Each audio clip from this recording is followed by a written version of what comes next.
अस्सलाम वालेकुम बच्चों, आज हम माहौल का मुताल्ला हिस्सा दुआम से नया सबक पढ़ने जा रहे हैं। शिवाजी महाराज का बचपन।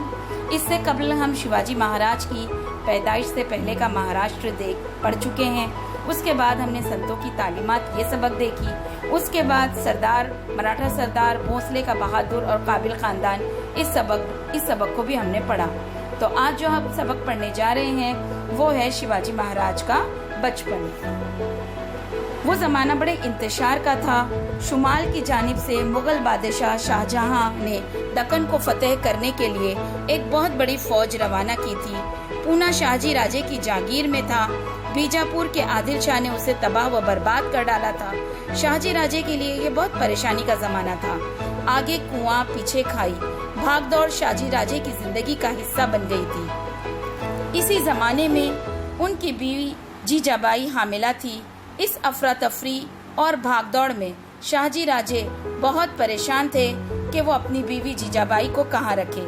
अचानक उन्हें शिवनेरी का किला याद आ गया और उन्होंने ये फैसला किया कि जीजाबाई को शिवनेरी के किले में रखा जाएगा। शिवनेरी का किला जिला पूना में जुन्नर के करीब वाक़ था। ये किला बहुत ही महफूज था। उसके चारों तरफ ऊंची फसीलें थी और मजबूत दरवाजे थे। इतनी तमाम खूबियों वाले इस किले को देखकर शाहजी राजे ने अपना इरादा मजबूत और पक्का कर लिया कि अब वो अपनी बीवी जीजाबाई को शिवनेरी किले में ही रखेंगे। ये देखिए, तस्वीर में शिवनेरी किला दिखाया गया है। ये किला बेहद मजबूत था, महफूज था। उसके चारों तरफ ऊंची फसील और मजबूत दरवाजे थे। विजयराज यहाँ के किलेदार थे। इनकी भोसले खानदान से रिश्तेदारी भी थी।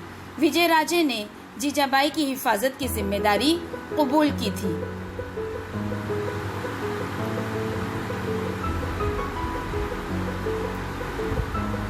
चूँकि विजयराजे की भोसले खानदान से रिश्तेदारी भी थी, उन्होंने शाहजी राजे से जीजाबाई को शिवनेरी के किले में पहुंचा दिया और उन्होंने ये अहद किया कि वो जीजाबाई की हिफाजत करेंगे। इस तरीके से खुद शाहजी राजे जीजाबाई को शिवनेरी के किले में छोड़कर खुद मुगलों से जंग करने के लिए रवाना हो गए।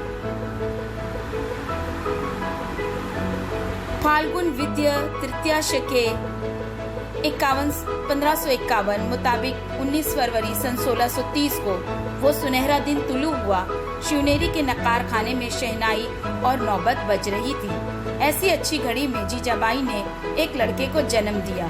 पूरे किले में खुशी की लहर दौड़ गई। बच्चे के नाम रखने की भी रस्म अंजाम दी गई। चूँकि बच्चे का जन्म शिवनेरी किले में हुआ था, इसलिए बच्चे का नाम शिवाजी रखा गया।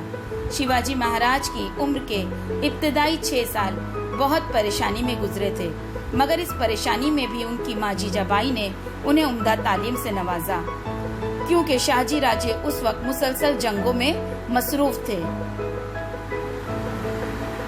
इस दौरान उनकी अम्मी जीजाबाई ने शिवाजी महाराज को अच्छी तालीम से नवाजा। वो हर शाम शिवाजी महाराज को बड़ी मोहब्बत और प्यार के साथ अपने पास बुलाकर राम, कृष्ण, भीम और अभिमन्यु की कहानियां सुनाती थी और शिवाजी महाराज बड़े गौर से वो तमाम कहानियां सुनते थे, जिसमें बहुत सबक आमोज बातें हुआ करती थी, बहादुरी के किस्से हुआ करते थे और शिवाजी महाराज के दिल में भी उन जैसा बनने की लगन और जिद पैदा होती थी। इसी के साथ कभी वो जीजाबाई ज्ञानेश्वर, नामदेव और एकनाथ के अभंग भी उन्हें सुनाती। शिवाजी महाराज को बहादुर लोगों की कहानियां भी बहुत पसंद थी। उन्हें एहसास होता था कि बड़े होने पर उन्हें उन लोगों की तरह बहादुरी के कारनामे अंजाम देने चाहिए। जीजाबाई ने साधु संतों की जिंदगी के वाकयात भी उन्हें बताए, जिसकी वजह से शिवाजी महाराज के दिल में साधु संतों के लिए इज्जत व एहतराम के जज्बात पैदा हो गए थे। संत ज्ञानेश्वर, नामदेव और एकनाथ के अभंग सुनकर उनके दिल में भगवान से मोहब्बत का जज्बा तो उभरा ही, साथ में उनके दिल में लोगों से मोहब्बत और रवादारी से पेश आने का भी जज्बा पैदा हुआ और साथ ही में साधु संतों के लिए भी उनके दिल में इज्जत बढ़ती गई। गरीब मावले लड़के शिवाजी महाराज के करीबी दोस्तों में थे। शिवाजी महाराज उन गरीब मावले लड़कों के साथ खेलने जाया करते थे। शिवाजी महाराज कभी कभार उन गरीब मावले बच्चों की झोपड़ियों में भी पहुंच जाते थे। गरीबों की जवार की रोटी और प्याज बड़े मज़े ले लेकर खाते थे। इसी तरीके से वो गरीब मावले बच्चे भी शिवाजी महाराज को जान से ज़्यादा अजीज रखते थे। ये मावले बच्चे भी गोया जंगल के परिंदे थे। वो तोता, कोयल और शेर की हूबहू आवाज़ निकालते थे। मिट्टी के हाथी, घोड़े और किले बनाना उनका मशगला था। आँख मिचौली खेलना, गेंद खेलना, लट्टू घुमाना उनके रोज़ाना के खेल थे। शिवाजी महाराज उन बच्चों के साथ उन तमाम खेलों में हिस्सा लेते थे और वो मावले लड़के भी शिवाजी महाराज को बहुत पसंद करते थे और जान से ज़्यादा अजीज रखते थे।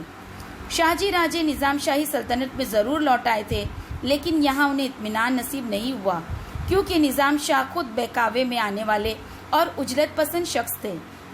उनकी इस कमज़ोरी से दरबार में साजिशें और बुग़्ज़ व अदावत उरूज पर थी। निज़ाम शाह के उकसाने पर लखोजी राव जाधव को बड़े दरबार में हिलाक कर दिया गया। इस वाक़े से दिल बर्दाश्ता होकर शाहजी राजे ने निज़ाम शाही छोड़ दी और मुग़लों की खिदमत में हाजिर हो गए। मुग़ल बादशाह शाहजहाँ ने उन्हें सरदारी अता की। इसी दरमियान वज़ीर फ़तेह खान ने मुग़लों से पोशीदा तौर पर समझौता करके निज़ाम शाह को ख़त्म कर दिया। निज़ाम शाही में इंतशार पैदा हो गया। ये बात वाज़ेह हो गई कि फ़तेह खान धोखे से निज़ाम शाही सल्तनत मुग़लों के हवाले करने वाले हैं। बात यहीं ख़त्म नहीं हुई। शाहजी राजे को जो जागीरें अता की गई थी और जिन पर उनका कब्ज़ा था, मुग़लों ने बराह रास्त वो तमाम जागीरें फ़तेह खान को दे दी। इस बात पर बरहम होकर शाहजी राजे ने मुग़लों की हिमायत छोड़ दी और अपनी ताकत के बलबूते पर मुग़लों को सबक सिखाने का फैसला किया। वज़ीर फ़तेह खान और मुग़ल बादशाह को मात देने के लिए शाहजी राजे ने निज़ाम शाह के ख़ानदान के एक लड़के को तलाश किया और जुन्नर के करीब पेमगिरी किले पर उसके निज़ाम शाह होने का ऐलान भी कर दिया। इस तरह उन्होंने एक नई सल्तनत की बुनियाद डाली। इस इलाके में गोदावरी और नैयरा के दरमियानी इलाका शामिल था। अपनी इस हुकूमत की उन्होंने इंतहाई बहादुरी के साथ हिफाजत की। आदिल शाह ने इब्तिदा में उनका साथ दिया, लेकिन खुद मुग़ल बादशाह शाहजहाँ दक्कन आकर शाहजी राजे पर हमला आवर हो गए। शाहजहाँ ने आदिल शाह को धमकी दी। तब आदिल शाह ने शाहजी राजे की मुखालिफत में मुग़ल बादशाह से दोस्ती का मुआहदा कर लिया। आखिर में जीजाबाई और शिवाजी महाराज कर्नाटक में जाकर बस गए और शाहजी राजे ने बेंगलोर को अपना मरकज़ बना लिया और वहाँ वो एक राजा की तरह शान व शौकत के साथ रहने लगे और अपना दरबार मुनक़िद करने लगे। कर्नाटक आने पर माँ बेटे को थोड़ा आराम नसीब हुआ। शाहजी राजे ने कर्नाटक के कई राजाओं को शिकस्त दी